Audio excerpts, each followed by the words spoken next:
Trade and Industry Minister says the cut of -5% to -2% reflects a sober yet realistic view of the economic prospects for 2009. Outlining the year ahead, Mr. Lim Hng Kiang also noted there are reasons to be optimistic.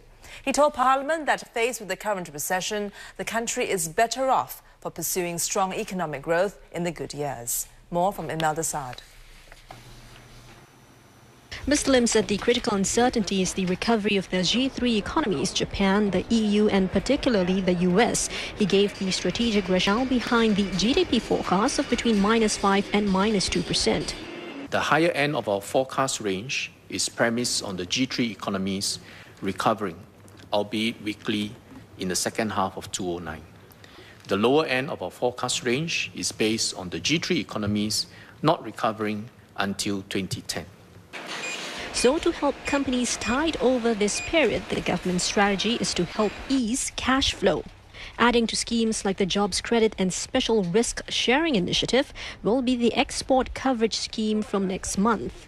The aim to provide better access to trade credit insurance cover for Singapore-based companies. Credit financing and cost alleviation aside, Mr. Lim noted companies will also need to develop capabilities to take advantage of the eventual upturn. So the government will set aside 660 million Sing dollars over the next 2 years to help companies seek new markets and growth opportunities.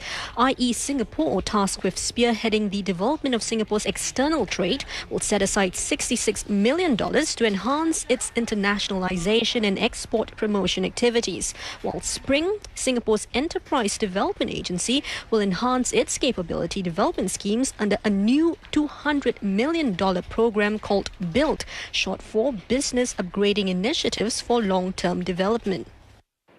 As for the performance of individual industry clusters, the general sense is that major sectors like petrochemical, biomedical manufacturing and precision engineering are hit, but all are said to be poised for growth. The biomedical manufacturing sector, for example, is upping its hiring by bringing in 900 jobs this year.